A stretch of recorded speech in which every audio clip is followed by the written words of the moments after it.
6 October সোমবার বিসিবির যে ইলেকশনটা হবে সেই ইলেকশন নিয়ে সরকার এবং বিএনপির মধ্যে সমঝোতা হয়ে গেছে। তামিম ইকবাল বিপাকে পড়েছেন। প্রথম আলো এরকম একটা নিউজ করেছে। আমার প্রশ্ন হচ্ছে, যার প্রেসিডেন্ট হওয়ার কথা ছিল, যিনি প্রেসিডেন্ট ক্যান্ডিডেট, তিনি কেন বিপাকে পড়বেন? এমন কি হলো যে তাকে বিপাকে পড়তে হলো?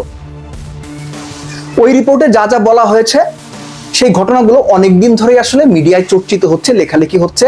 মূল বিষয়টা হচ্ছে, আপনাদের যদি মনে থাকে যে বিসিবির সাবেক সভাপতি আলী আসগর লবি, যিনি বিএনপির রাজনীতির সঙ্গে সম্পৃক্ত, তিনি যখন অফিসিয়াল একটা বক্তব্য দিয়েছিলেন যে তামিম ইকবাল তাদের প্রার্থী, অর্থাৎ বিএনপির দলীয় প্রার্থী, সেদিন একটা আলোচনা করেছিলাম, সেখানে বলেছিলাম এখন থেকে মানুষজন ধরেই নেবে তামিম বিএনপির প্রার্থী এবং সরকার এখানে ইন্টারভিন করবে। গভর্নমেন্ট সেখানে ইন্টারভিন করেছে এবং এই যে জেলা এবং বিভাগীয় পর্যায়ের কাউন্সিলরশিপ নিয়ে নানান রকম কথা হয়েছে। এই কাউন্সিলরশিপগুলোর বেশিরভাগই সরকার সমর্থিত কিংবা সরকারের দিক থেকে দেওয়া হয়েছে এবং সেটার বদৌলতে আমিনুল ইসলাম বুলবুল, আব্দুর রাজ্জাক রাজ, নাজমুল আবেদিন ফাহিম সহ জেলা এবং বিভাগীয় পর্যায় থেকে 10 পরিচালক নির্বাচিত হওয়ার কথা, এর 6 জন এরই মধ্যে বিনা প্রতিদ্বন্দ্বিতায়, 10 জনের 6 জন বিনা প্রতিদ্বন্দ্বিতায় বিসিবি পরিচালক হবার পথে। অবিশ্বাস্য কিছু না হলে তারা পরিচালক হচ্ছেন। প্যাচ যেখানে লেগেছে সেটা হচ্ছে ক্যাটাগরি 2 কিংবা ঢাকার ক্লাব ক্রিকেটের যে 12 জন পরিচালক হবেন সেখান থেকে। মূল ঘটনাটা বলা হচ্ছে এরকম প্রথম আলোর রিপোর্টে, যে 12 জন পরিচালক হবেন এর মধ্যে যুব এবং ক্রীড়া মন্ত্রণালয়ের সম্মানিত উপদেষ্টা আসিফ মাহমুদ সজীব ভুঁইয়ার পছন্দের বা তার চাওয়া অনুযায়ী 3 জন পরিচালককে দিতে হবে।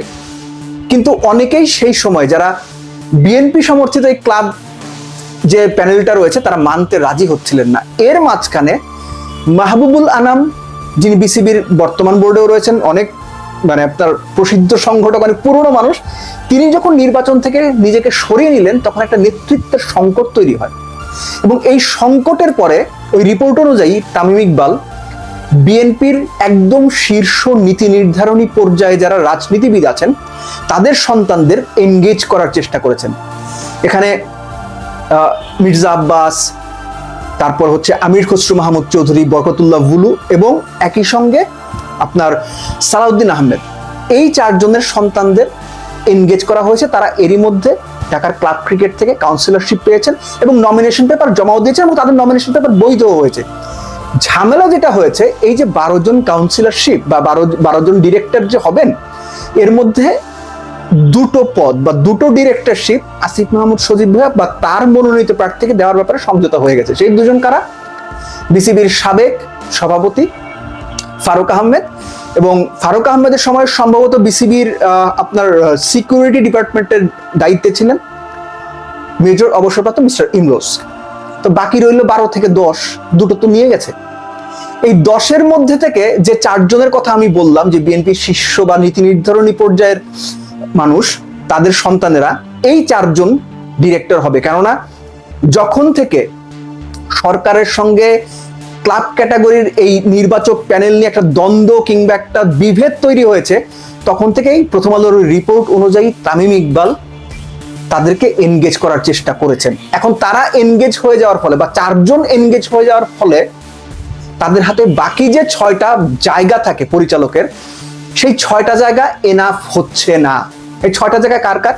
তামিম ইকবাল নিজে, ফাহিম সিনহা, মাসুদুজ্জামান এবং এদের সঙ্গে শানিয়ান তানিম, ইশতিয়াক সাদেক এবং রফিকুল ইসলাম বাবু। খেয়াল করে দেখেন যে ইফতেখার মিঠু কিংবা অন্যান্য যারা আছেন তারাও কিন্তু বর্তমান বোর্ডে আছেন এবং ক্লাব ক্যাটাগরি থেকে আসতে চান।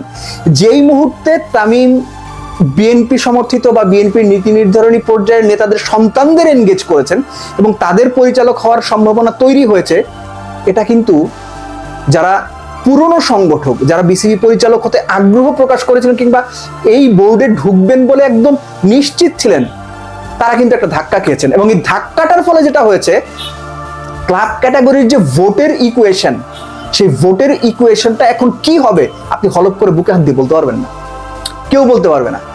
কেননা 6 জনের কথা তো আমি বললাম এবং বাকি 4 জন, এই 10 জন, 2 জন তো ফারুক আহমেদ এবং মেজর অবসরপ্রাপ্ত ইমরোজ, এই 12 জনের বাইরেও এমন কিছু মুখ রয়েছেন যারা মোটামুটি সংগঠক হিসেবে দক্ষ এবং তাদের বেশ কিছু ভোটও রয়েছে। এই যে পরিস্থিতিটা তৈরি হয়েছে, এই পরিস্থিতির ঘোলাটে এই পরিস্থিতি সহজ না। এই পরিস্থিতি বিভেদটা আরো উস্কে দিয়েছে এবং যে কারণে প্রথম আলোর রিপোর্টের শিরোনামই করা হয়েছে যে আসন বন্টন বা বিসিবি নির্বাচন নিয়ে সরকার ও বিএনপি সমঝোতা, তামিম ইকবাল বিপাকে। তামিম ইকবাল এই মেকানিজমটা করতে গিয়ে তিনি মাঝখানে পড়ে গেছেন, যে কারণে অনেক সংগঠকই তার প্রতি একটু মনক্ষুণ্ণ। যে কারণে ওপেনার তামিম ইকবাল বিসিবির প্রেসিডেন্ট হওয়ার জন্য লড়ছিলেন, তিনি এখন ওপেনিং স্লট থেকে কোন জায়গাতে নেমে ব্যাট করবেন সেটাই বড় প্রশ্ন হয়ে দাঁড়িয়েছে।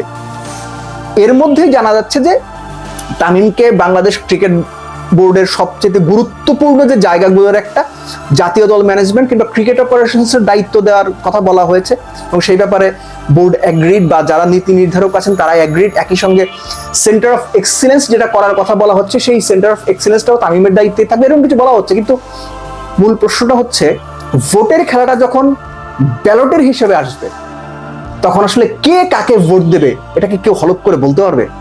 আপনি যতই প্যানেল করেন, যতই কোরাম করেন, যতই আপনার ফোরাম থাকুক, ভোটের হিসাবটা উল্টে যেতে পারে যে কোনো সময়। এই কারণে এখানে যেমন বিএনপি সমর্থিত প্রার্থী রয়েছে, সরকার সমর্থিত প্রার্থীও রয়েছে। বিএনপির যেমন কাউন্সিলরশিপ রয়েছে, হয়তো বেশি রয়েছে, ঠিক একইভাবে সরকার সমর্থিত কাউন্সিলরশিপও রয়েছে। ঢাকার ক্লাব ক্যাটাগরি বা ক্যাটাগরি 2 এর কথা বলছি।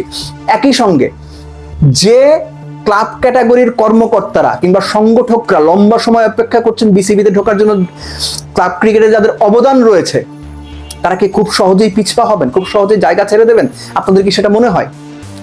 সব মিলে যে বোর্ডটা গঠন হতে যাচ্ছে, যারা পরিচালক হিসেবে আসবেন বলে শোনা যাচ্ছে, তাদের হয়তো রাজনৈতিক ব্যাকআপ রয়েছে, অর্থনৈতিক ব্যাকআপ রয়েছে, সামাজিক মর্যাদা রয়েছে। ক্রিকেট তারা ভালোবাসেন, বিশ্বাস করি, ক্রিকেটের উন্নতি করতে চান, সেটাও আমি মনে প্রাণে বিশ্বাস করি। যে জায়গাটা আমার কাছে ঘাটতি মনে হচ্ছে সেটা হচ্ছে অভিজ্ঞতা এবং প্রজ্ঞা। যে নামগুলো এখনো পর্যন্ত শোনা যাচ্ছে সেই নামগুলোর মধ্যে প্রচন্ড রকম সাংগঠনিক অভিজ্ঞতার ঘাটতি এবং সাংগঠনিক প্রজ্ঞার ঘাটতি রয়েছে বলে আমি আমার 10-11 বছর ক্রিকেটে কাজ করার অভিজ্ঞতা থেকে বলতে পারি। কেননা ক্রিকেট বোর্ডে ইতিপূর্বে অনেকেই বড় বড় ভাষণ দিয়ে জায়গা করে নিয়েছিলেন সবশেষ বোর্ডে, তাদের পারফরমেন্স আমরা দেখতে পাচ্ছি। জায়গা মতো গিয়ে সবাই ওই সুন্দর রানে ফার্স্ট বলে গোল্ডেন ডাক মেরে বের হয়ে যাচ্ছেন। আপনারা বলবেন যে এক্স ক্রিকেটার, সাবেক বোর্ডেও নাজমুল হাসান পাপনের বোর্ডেও 3 জন সাবেক ক্যাপ্টেন ছিলেন, খালেদ মাহমুদ সুজন ছাড়া বাকি 2 জনের পারফরমেন্স ফার্স্ট বলে শূন্য পাওয়ার মতো। আকরাম খান এবং নাইমুর রহমান দুর্জয় 2 জনই মিজারেবলি ফেল করেছেন, 12-14 বছর বোর্ডে থেকে খুব বেশি কিছু করতে পারেনি। সো দক্ষ সংগঠক বলতে আমরা বুঝি বা দক্ষ ক্রিকেট সংগঠক বলতে আমরা যাদের বুঝি, এখনো পর্যন্ত যাদের নাম পরিচালক হিসেবে শোনা যাচ্ছে জেলা এবং বিভাগীয় পর্যায় থেকে এবং ক্লাব ক্যাটাগরির কোটা থেকে, বেশিরভাগ নাম আনফরচুনেটলি ক্রিকেট সংগঠক হিসেবে অভিজ্ঞ নন। এটা বাংলাদেশ ক্রিকেট বোর্ডকে আসলে কতটুকু চ্যালেঞ্জে ফেলবে এটা সময়ের হাতে তোলা থাকুক এই প্রশ্নের উত্তর। তবে চ্যালেঞ্জ যে সামনে আসছে এটাও নিশ্চিত, এবং সবচেয়ে বড় চ্যালেঞ্জটা কখন হবে জানেন? জাতীয় নির্বাচনের পরে। এখন ইলেকশন হয়ে যাচ্ছে, এখন একটা বোর্ড গঠন হবে, যাদের নাম শোনা যাচ্ছে হয়তো তারাই বোর্ডে আসবেন। জাতীয় নির্বাচনের পরে কি হবে?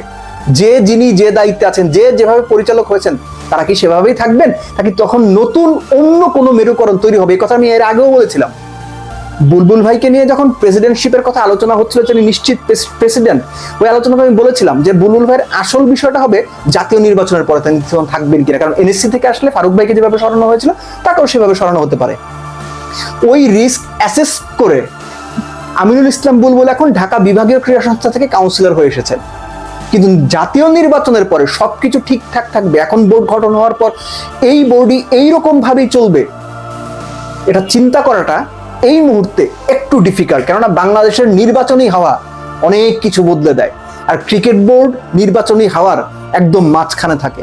তো সব মিলে বাংলাদেশ ক্রিকেট বোর্ডের নির্বাচনটা যেমন হওয়া উচিত ছিল এক্স্যাক্টলি ঠিক এইরকমই হচ্ছে। কেননা বাংলাদেশ ক্রিকেটে যে কোনো নির্বাচন যখন হবে, সেখানে নির্বাচন কেন্দ্রিক যে সমস্ত ক্যারেক্টারগুলো থাকবেন বা ক্ষমতাবান ক্যারেক্টারগুলো থাকবেন, তারা সুযোগ পেলে তাদের মতো করে নির্বাচনটাকে প্রভাবিত করার চেষ্টা করবেন। এটা ক্লাব ক্যাটাগরি হোক, এটা জেলা বা বিভাগীয় ক্রীড়া সংস্থাগুলোর যে ভোটিং রাইটস বা যে কাউন্সিলর আছেন তারা হোক, বা অন্য কোনো মাধ্যমে ক্যাটাগরি সি হোক, কিংবা জাতীয় ক্রীড়া পরিষদ মনোনীত আপনার কাউন্সিলরশিপ হোক।